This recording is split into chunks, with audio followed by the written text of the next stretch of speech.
বুখারী শরীফের 1773 নম্বর হাদিসের বর্ণনায় রাসূল করিম সাল্লাল্লাহু আলাইহি ওয়াসাল্লাম বলেন,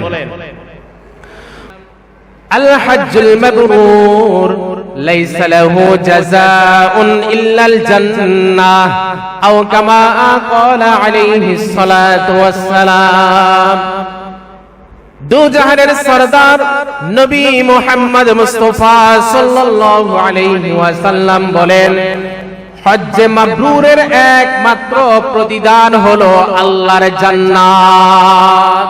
সুবহানাল্লাহ। হজ্জে মাবরুরের প্রতিদান কি? জান্নাত। হজ্জে মাবরুরের প্রতিদান একমাত্র জান্নাত। যারা হজ করতে যায় এরা আল্লাহর জিম্মায় চলে যায়। সুবহানাল্লাহ বলবেন না?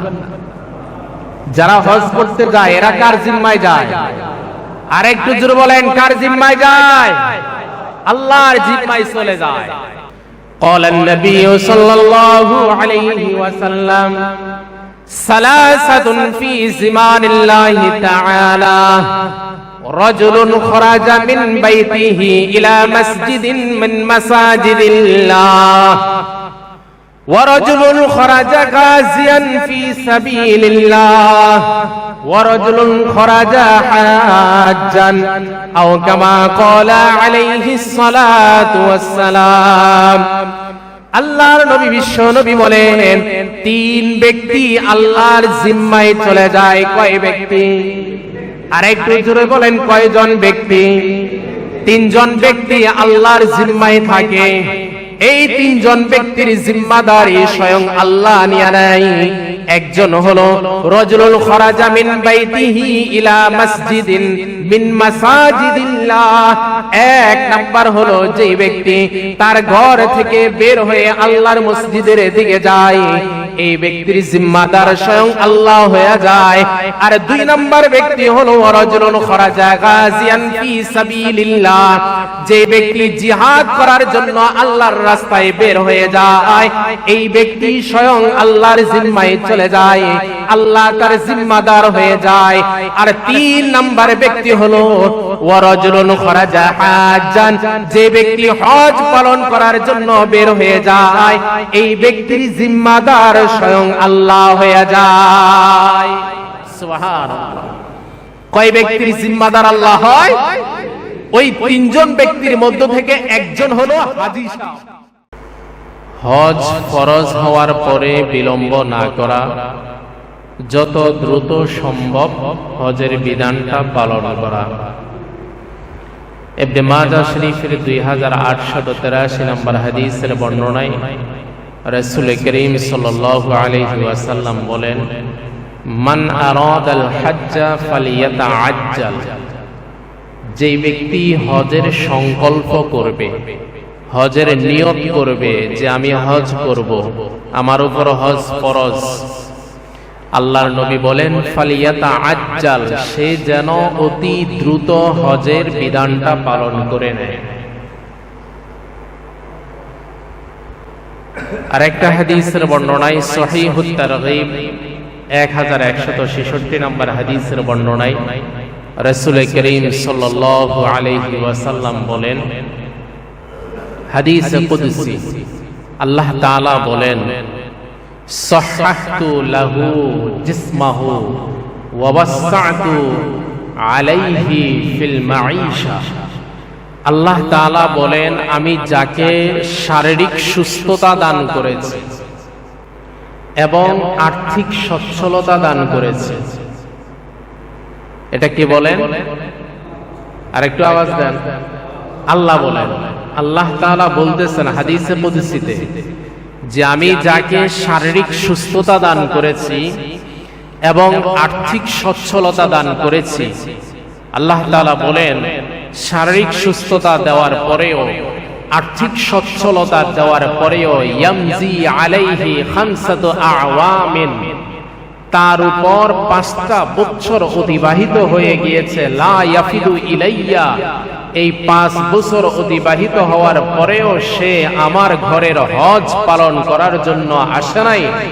লামাহরুমুন, এই বান্দা দুনিয়ার যত কল্যাণ আছে সব ধরনের কল্যাণ থেকে সে বঞ্চিত। তাহলে যারা হজ আদায়ে বিলম্ব করে এরা দুনিয়াবি যত ভালাই আছে, যত কল্যাণ আছে, সব ধরনের কল্যাণ থেকে কি থাকে? বঞ্চিত থাকে। আপনারা দেখবেন অনেক পয়সাওয়ালা মানুষ, টাকা পয়সা আছে, ধনী মানুষ, কিন্তু হজ পালন করে নাই, হজের বিধানটা আদায় করে নাই। খোঁজ নিলে দেখবেন, জিজ্ঞেস করলে শুনবেন যে দুনিয়াবি কোনো শান্তিতে নাই, তার ফেরেশানি আর ফেরেশানি, ফেরেশানির কোনো শেষ নাই। বাড়িতে গেলে অশান্তি, বাজারে গেলে অশান্তি, ব্যবসায়িক প্রতিষ্ঠানে গেলে অশান্তি, অফিস আদালতে গেলে অশান্তি, তার কোনো শান্তি নাই। থাকবে কোত্থেকে? আল্লাহ তাআলার তো ঘোষণা যে আমি যাকে শারীরিক সুস্থতা দিয়েছি, আর্থিক সচ্ছলতা দিয়েছি, এরপরেও সে অবহেলায় হজের বিধানটা পালন করে নাই, অবহেলা করতে করতে 5টা বছর অতিবাহিত হয়ে গিয়েছে। সুতরাং এই ব্যক্তি দুনিয়ার যত কল্যাণ আছে, দুনিয়ার যত শান্তি আছে, সব ধরনের কল্যাণ থেকে সে বঞ্চিত। শান্তি থাকবে কোত্থেকে? এই কারণে আল্লাহ যাদেরকে সামর্থ্য দিয়েছে, সুস্থতা দিয়েছে, তাদের জন্য উচিত হজ আদায়ে বিলম্ব না করে খুব দ্রুত হজ আদায়ের ব্যবস্থা নেওয়া। আমরা যারা হজ আদায়ে যাই, যারা হজ পালন করার জন্য যাব, সেখানে বিশেষ করে 3টা কাজ করা যাবে না, হারাম। কয়টা কাজ? 3টা কাজ। বলেন কয়টা কাজ? 3টা কাজ। এই 3টা কাজ স্বয়ং আল্লাহ হারাম করে দিয়েছেন। কে হারাম করেছেন? আল্লাহ হারাম করেছেন। সূরা বাকারার 197 নম্বর আয়াত আল্লাহ তাআলা বলেন, قال الله تعالى في القرآن المجيد والفرقان الحميد فلا رفث ولا فسوق ولا جدال في الحج। রব্বে কারীম বলেন, হজের মধ্যে যাওয়ার পরে হজ পালন করতে যারা যাবে তাদের জন্য আমি আল্লাহ 3টা কাজ হারাম করে দিলাম। 1 নাম্বার হলো কোনো অশ্লীল কাজ করা যাবে না, 2 নাম্বার হলো কোনো পাপ কাজ করা যাবে না, আর 3 নাম্বার হলো হজের সফরে গিয়ে কারো সাথে ঝগড়া বিবাদে লিপ্ত হওয়া যাবে না। এই 3টা কাজ হারাম করেছেন কে? আল্লাহ হারাম করে দিয়েছে। 1 নাম্বার কোনো অশ্লীল কাজ করা যাবে না, 2 নাম্বার কোনো পাপ কাজ করা যাবে না, 3 নাম্বার হলো কারো সাথে ঝগড়া করা যাবে না। হজের সফরে গেলে দেখা যায় সফর জিনিসটা এমনিতেই কষ্টকর। কোথাও সফর করে দেখিয়েন মেজাজ খিটখিটে থাকে, অনেক কষ্ট। তো তার মধ্যে হজের সফরে কিছু কাজ আছে, দূরের সফর, কষ্ট তো এমনিতেই হবে, মন মেজাজ তো এমনিতেই খিটখিটে থাকবে, এরপরেও সাবধানতা অবলম্বন করতে হবে। হজের সফরে কোনো ধরনের কোনোভাবে কারোর সাথে ঝগড়ায় লিপ্ত হওয়া যাবে না। বড় আফসোসের বিষয়, দেখা যায় যে হজের সফরে গিয়ে অনেক সময় ঝগড়ার মধ্যে লিপ্ত হয়ে যায়। সফর সঙ্গী যারা, তাদের সাথে ঝগড়ায় লিপ্ত হয়, অথবা মুআল্লিম যিনি থাকে তার সাথে ঝগড়ায় লিপ্ত হয়ে যায়। হয়তো যেভাবে বলছে সেভাবে হয় নাই, যেভাবে আমাকে সার্ভিস দিবে বলছে সেভাবে দিতে পারে নাই। এজন্য কত জঘন্য ভাষায়, অশ্লীল ভাষায় যে গালিগালাজ করে, সেখানে যারা হজের সফরে গেছেন কিছুটা হলেও দেখছেন, সেখানে গিয়েও গালিগালাজ করে, গীবত শিকায়েতের মধ্যে লিপ্ত হয়ে যায়। এই সমস্ত কাজগুলো করা যাবে না। ঝগড়া থেকে বিরত থাকতে হবে, অশ্লীল কথাবার্তা থেকে বিরত থাকতে হবে, পাপ কাজ থেকে বিরত থাকতে হবে। এই 3টা কাজ বিশেষ করে হারাম করে দিয়েছেন কে? আর একটু আওয়াজ দিয়ে বলেন কে? আল্লাহ হারাম করে দিয়েছেন। এই 3টা কাজ, অশ্লীলতা, পাপ, ঝগড়া বিবাদ, যারা হজের সফরে গিয়ে এই 3টা কাজ থেকে বিরত থাকবে, যারা হজের সফরে এই 3টা কাজ করবে না, এদের ব্যাপারে কেমন ঘোষণা দিয়েছেন আল্লাহর নবী বিশ্বনবী? দেখেন, বুখারী শরীফের 1521 নম্বর হাদিসের বর্ণনায় রাসূল করিম সাল্লাল্লাহু আলাইহি ওয়াসাল্লাম বলেন, قال النبي صلى الله عليه وسلم من حج لله فلم يرفث ولم يفسق رجع كيوم ولدته أمه أو كما قال عليه الصلاة والسلام। দু জাহানের সরদার নবী মুহাম্মদ মুস্তাফা সাল্লাল্লাহু আলাইহি ওয়াসাল্লাম বলেন, যে ব্যক্তি একমাত্র আল্লাহর সন্তুষ্টির জন্য হজ করতে গিয়েছে, হজের সফরে যাওয়ার পরে হজের বিধানটা পালন করতে যাওয়ার পরে ওই সফরে ফালাম ইয়ারফুস ওয়ালাম ইয়াফসুক, কোন অশ্লীল কাজ করে নাই, কোন পাপ কাজ করে নাই, সব ধরনের অশ্লীলতা থেকে, সব ধরনের পাপ কর্ম থেকে নিজেকে বিরত রেখেছে। আল্লাহর নবী বলেন, এই ব্যক্তি হজের বিধান পালন করে যখন দেশে আসবে, কিভাবে আসবে? এই ব্যক্তির গুনাহগুলোকে আল্লাহ রাব্বুল আলামিন maaf করে এমন নিষ্পাপ করে দিবে, এই ব্যক্তি হজের সফর থেকে বাড়িতে ফিরে আসবে মায়ের গর্ভ থেকে জন্ম নেয়া নিষ্পাপ বাচ্চার মতো। সুবহানাল্লাহ। হজের সফর শেষ করে বাড়িতে যখন ফিরে আসবে, কার মতো ফিরে আসবে? নিষ্পাপ বাচ্চার মতো ফিরে আসবে।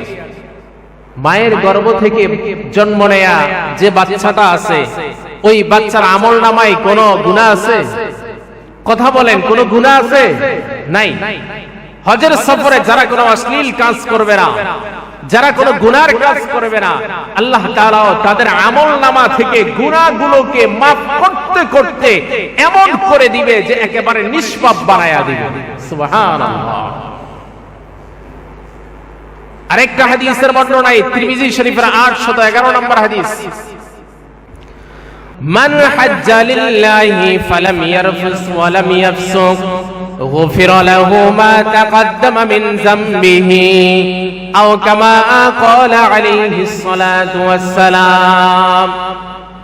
রাসূল আরবি দু জাহানের সরদার নবী মুহাম্মদ মুস্তাফা সাল্লাল্লাহু আলাইহি ওয়াসাল্লাম বলেন, যে ব্যক্তি আল্লাহর সন্তুষ্টির জন্য হজের বিধানটা পালন করে এবং হজের বিধানটা পালন করতে গিয়ে যে ব্যক্তি কোনো অশ্লীল কাজ করে নাই, কোনো পাপ কাজ করে নাই, আল্লাহর নবী বিশ্ব নবী বলেন, গুফিরা লাহু মা তাকদ্দামা মিন যামবিহি, হজের সফরে গিয়ে কোনো অশ্লীল কাজ না করার কারণে, কোনো গুনার কাজ না করার কারণে আল্লাহ রাব্বুল আলামিন তার জীবনের পিছনে যত গুনাহগুলো ছিল, তার জীবনের পিছনের সব ধরনের গুনাহগুলোকে maaf করে দিবে। সুবহানাল্লাহ। হজের সফরে গিয়ে কোন ধরনের গুনার কাজ, অশ্লীল কাজ না করার কারণে জীবনের সমস্ত গুনাহগুলো maaf করে দিবেন একজন, তিনি হলেন আল্লাহ। আল্লাহ জীবনের সমস্ত গুনাহগুলো maaf করে দিবেন। যারা ওই কাজগুলো না করবে, যে কাজগুলো হজের সফরের মধ্যে হারাম করে দেওয়া হয়েছে, এই কাজগুলো থেকে যারা বিরত থাকবে, এদের জীবনের সমস্ত গুনাহগুলো maaf। কেমন সওয়াব! মুসলিম শরীফের 220 নম্বর হাদিসের বর্ণনায় রাসূল করিম সাল্লাল্লাহু আলাইহি ওয়াসাল্লাম বলেন, قال النبي صلى الله عليه وسلم أن الإسلام يهدم ما كان قبله وأن الهجرة تهدم ما كان قبلها والحج يهدم ما كان قبله أو كما قال عليه الصلاة والسلام। رسول عربي দু জাহানের সরদার নবী মুহাম্মদ মুস্তাফা সাল্লাল্লাহু আলাইহি ওয়াসাল্লাম বলেন,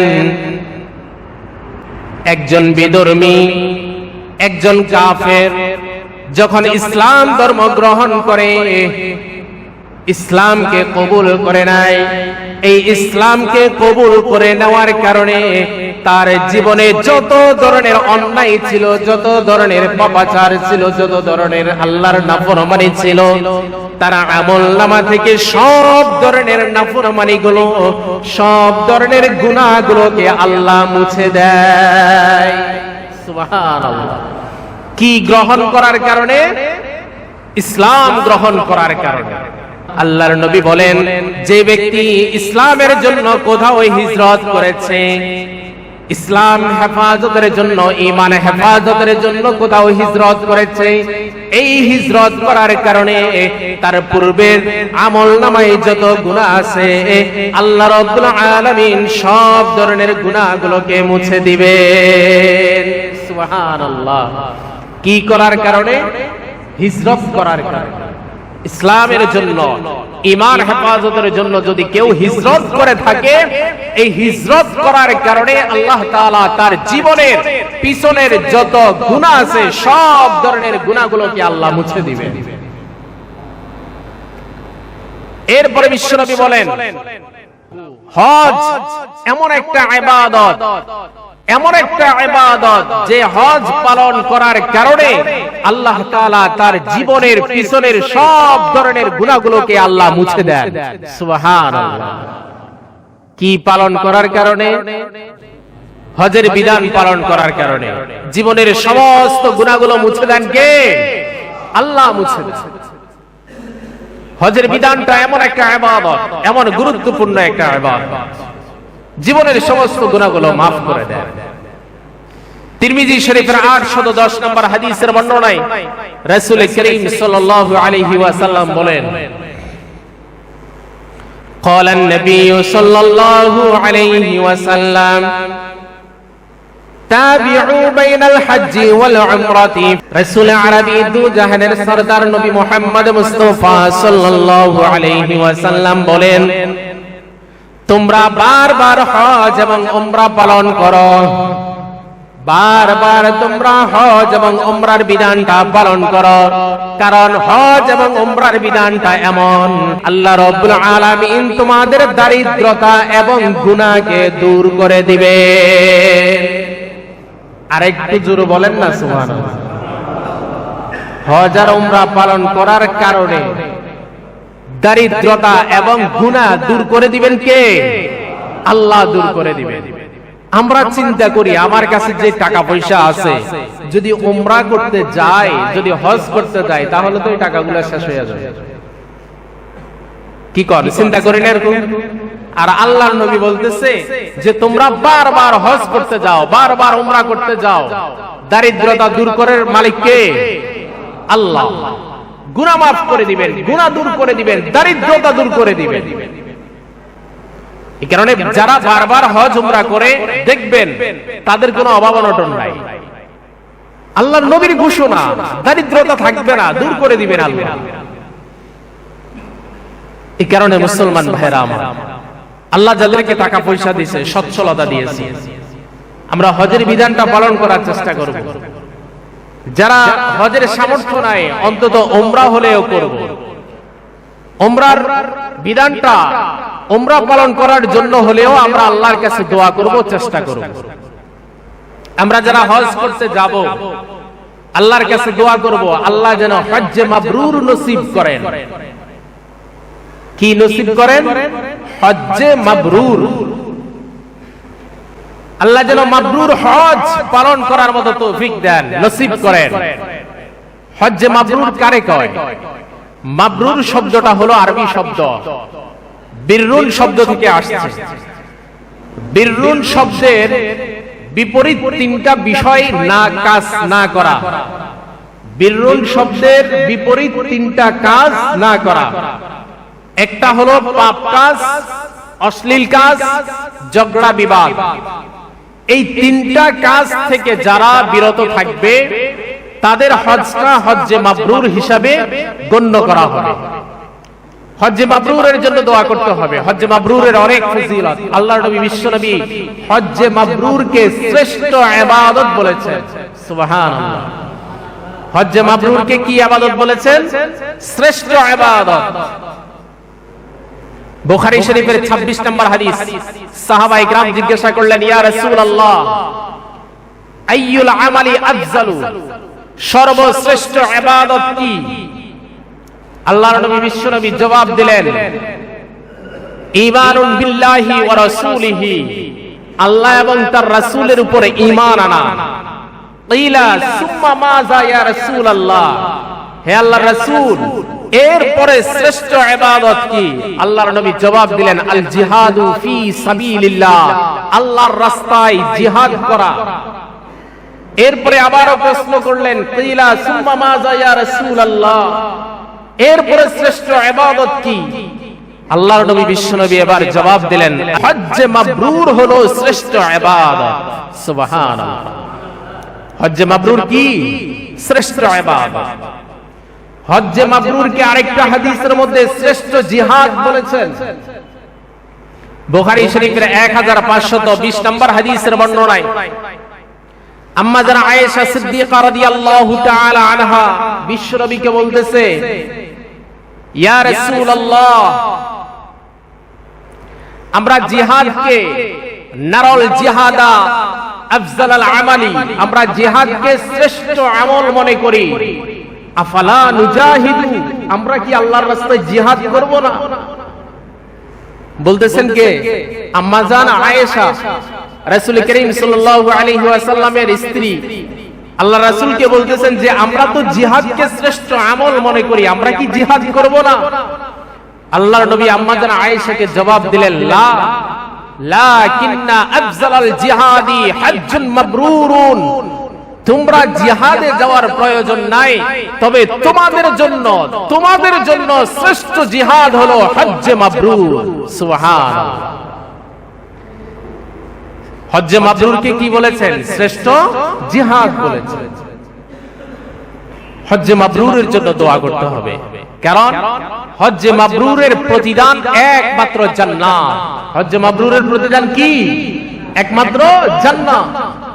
বুখারী শরীফের 1773 নম্বর হাদিসের বর্ণনায় রাসূল করিম সাল্লাল্লাহু আলাইহি ওয়াসাল্লাম বলেন, ক্বালান নবী সাল্লাল্লাহু আলাইহি ওয়াসাল্লাম, আল হজ্জুল মাবরুর লাইসা লাহু জাযাউন ইল্লাল জান্নাহ, আও কামা ক্বালা আলাইহিস সালাতু ওয়াস সালাম। দু জাহানের সরদার নবী মুহাম্মদ মুস্তাফা সাল্লাল্লাহু আলাইহি ওয়াসাল্লাম বলেন, হজ্জে মাবরুরের একমাত্র প্রতিদান হলো আল্লাহর জান্নাত। সুবহানাল্লাহ, হজ্জে মাবরুরের প্রতিদান কি? জান্নাত। হজ্জে মাবরুরের প্রতিদান একমাত্র জান্নাত। যারা হাজী সাহেব হজ পালন করতে যায়, এই হাজী সাহেবদের দাম আল্লাহর কাছে কেমন? আল্লাহু আকবার। যারা হজ করতে যায় এরা আল্লাহর জিম্মায় চলে যায়। সুবহানাল্লাহ বলবেন না? যারা হজ করতে যায় এরা কার জিম্মায় যায়? আর একটু জোরে বলেন, কার জিম্মায় যায়? আল্লাহর জিম্মায় চলে যায় যারা হজ করতে যায়। রাসূল করিম সাল্লাল্লাহু আলাইহি ওয়াসাল্লাম বলেন, قال النبي صلى الله عليه وسلم ثلاثة في زمان الله تعالى، رجل خرج من بيته إلى مسجد من مساجد الله، ورجل خرج غازيا في سبيل الله، ورجل خرج حاجا، أو كما قال عليه الصلاة والسلام। আল্লাহর নবী বিশ্ব নবী বলেন, তিন ব্যক্তি আল্লাহর জিম্মায় চলে যায়। কয় ব্যক্তি? আর একটু জোরে বলেন, কয়জন ব্যক্তি? তিনজন ব্যক্তি আল্লাহর জিম্মায় থাকে। এই তিনজন ব্যক্তির জিম্মাদারি স্বয়ং আল্লাহ নিয়ে নেয়। একজন হলো রাজুলুল খরাজা মিন বাইতিহি ইলা মসজিদিন মিন মাসাজিদিল্লাহ। এক নাম্বার হলো যে ব্যক্তি তার ঘর থেকে বের হয়ে আল্লাহর মসজিদের দিকে যায়। এই ব্যক্তির জিম্মাদার স্বয়ং আল্লাহ হয়ে যায়। আর 2 নম্বর ব্যক্তি হলো রাজুলুন খরাজা গাজিয়ান ফি সাবিলিল্লাহ, যে ব্যক্তি জিহাদ করার জন্য আল্লাহর রাস্তায় বের হয়ে যায়, এই ব্যক্তি স্বয়ং আল্লাহর জিম্মায় চলে যায়, আল্লাহ তার জিম্মাদার হয়ে যায়। আর 3 নম্বর ব্যক্তি হলো ওয়ারাজুলুন খরাজা হাজ্জান, যে ব্যক্তি হজ পালন করার জন্য বের হয়ে যায়, এই ব্যক্তির জিম্মাদার স্বয়ং আল্লাহ হয়ে যায়। সুবহানাল্লাহ। কয় ব্যক্তির জিম্মাদার আল্লাহ হয়? ওই 3 জন ব্যক্তির মধ্য থেকে একজন হলো হাজী সাহেব। একজন হলো কে? হাজী সাহেব। হাজী সাহেব যখন হজ করার জন্য বের হয়ে যায়, তার জিম্মাদারি আল্লাহ নিয়ে নেয়, সে আল্লাহর জিম্মায় চলে যায়। একজন হাজী সাহেবের কেমন দাম?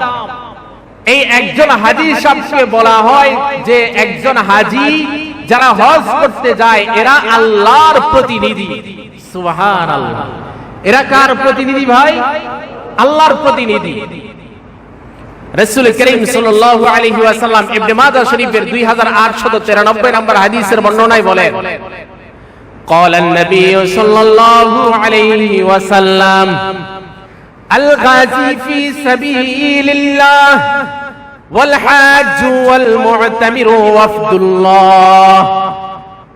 বিশ্বনবী বলেন, যে ব্যক্তি আল্লাহর রাস্তায় জিহাদ করার জন্য বের হয় এবং যে হজ করতে যায় হাজী, এবং যে ব্যক্তি উমরা করতে যায়, এরা হলো ওয়াফদুল্লাহ, এরা আল্লাহর প্রতিনিধি। সুবহানাল্লাহ। এরা কার প্রতিনিধি? যারা হজ করতে যায়, যারা উমরা করতে যায়, এরা কার প্রতিনিধি হয়? আল্লাহর প্রতিনিধি হয়। আল্লাহর নবী বিশ্ব নবী বলেন, এই আল্লাহর প্রতিনিধিরা যখন দাআহুম, আল্লাহর কাছে যখন কোন দোয়া করে, আল্লাহ তাদের দোয়াগুলোকে কবুল করে নেয়। সুবহানাল্লাহ। ওয়াসআলুহু ফাআতাহুম, এরপরে যখন আল্লাহর কাছে কোনো কিছু চায়, তখন আল্লাহ তাদেরকে যা চায় তাই তাদেরকে দান করেন। সুবহানাল্লাহ। তাহলে হাজী যারা, এরা আল্লাহর প্রতিনিধি হয়। এই আল্লাহর প্রতিনিধিরা আল্লাহর কাছে দোয়া করলে আল্লাহ দোয়া কবুল করে নেয়, এবং আল্লাহর কাছে কোনো কিছু চাইলে আল্লাহ তা দান করেন। এই কারণে যখন কেউ হজ করে আসে বা উমরা করে আসে, উচিত হলো তাদের সাথে গিয়ে দেখা করা, সাক্ষাৎ করা, এবং তাদেরকে বলা যে আমাদের জন্য একটু দোয়া করেন। কারণ এই যে উমরা করে আসলো বা হজ করে আসলো, ইনি যখন দোয়া করবেন, আরেকটা হাদিসের বর্ণনায় আছে আল্লাহ তাআলা হাজী সাহেবরা দোয়া করলে আল্লাহ তাদের দোয়া কবুল করেন, এবং অন্য যাদের জন্য দোয়া করবে আল্লাহ তাদের জন্যও দোয়াগুলোকে কবুল করে নেবেন। তো তাদের কাছে গিয়ে দোয়া করতে বলা, তাদের থেকে দোয়া নেওয়া, যারা হজ করে আসে এবং উমরা করে আসে। যারা হজের বিধানটা পালন করতে যায়, এরা আমলের ময়দানে, সওয়াবের ময়দানে 0 থেকে হিরো হয়ে যায়। 0 থেকে হিরো হয়ে যায়। কারণ হজের বিধানে, হজের সফরে প্রত্যেকটা কাজে সওয়াব, প্রত্যেকটা কাজে অগণিত সওয়াব। বাইতুল্লাহ শরীফে যদি 1 রাকাত নামাজ পড়ে, আল্লাহ তাআলা 1 রাকাতের বিনিময়ে 1 লক্ষ রাকাত নামাজ পড়লে যেই সওয়াব, সেই সওয়াব দিয়ে দিবেন। সুবহানাল্লাহ। মসজিদে নববীতে যদি কেউ 1 রাকাত নামাজ পড়ে, তার আমলনামায় 1000 রাকাত, মতান্তরে 50,000 রাকাত নামাজ পড়লে যেই সওয়াব, ওই সওয়াব তার আমলনামায় দিয়ে দিবেন। সুবহানাল্লাহ। এভাবে পড়তে থাকলে কি কর, আমলের ময়দানে 0 থেকে হিরো হওয়ার কথা না? আরেকটা হাদিসের বর্ণনায় রাসূল করিম সাল্লাল্লাহু আলাইহি ওয়াসাল্লাম বলেন, قال النبي صلى الله عليه وسلم من صلى في مسجدي 40 صلاة لا تفوته صلاة كتب له براءة من النار وبراءة من العذاب وبراءة من النفاق। আল্লাহর নবী বিশ্ব নবী বলেন, যেই ব্যক্তি আমার মসজিদে অর্থাৎ মসজিদে নববীতে 40 ওয়াক্ত নামাজ পড়বে, মাঝখানে কোনো 1 ওয়াক্ত নামাজ ছুটবে না, অর্থাৎ লাগাতার 40 ওয়াক্ত নামাজ যে ব্যক্তি মসজিদে নববীতে আদায় করবে আল্লাহ রাব্বুল আলামিন তাকে 3টা পুরস্কার দিবেন। এক নাম্বার হলো বারাআতুম মিনান নার, তার জন্য জাহান্নামের আগুন থেকে মুক্তির ফয়সালা করে দিবেন। 2 নাম্বার হলো কবরের আযাব থেকে মুক্তির ফয়সালা করে দিবেন। আর 3 নাম্বার পুরস্কার হলো তার নামটা মুনাফিকের খাতা থেকে মুক্ত করে দিবেন। সুবহানাল্লাহ। মসজিদে নববীতে কয় ওয়াক্ত নামাজ পড়লে? 40 ওয়াক্ত নামাজ পড়লে। আরেকটা হাদিসের বর্ণনায় বিশ্বনবী বলেন, মান যারা কবরি ওয়াজাবাত লাহু শাফাআতি, যে ব্যক্তি আমার কবর জিয়ারত করবে, আমার রওজা জিয়ারত করবে, তার জন্য কাল কিয়ামতের ময়দানে আমি নবীর সুপারিশটা ওয়াজিব হয়ে যাবে। সুবহানাল্লাহ। তো যারা হজ করতে যায়, উমরা করতে যায়, তারা এই আমলগুলা করেনি ভাই? করেনি? বলেন করে। প্রত্যেকটা আমলে অগণিত অসংখ্য নেকি, অসংখ্য সওয়াব। এভাবে সে আমল করতে করতে আমলের ময়দানে সে জিরো থেকে হিরো হয়ে যায়।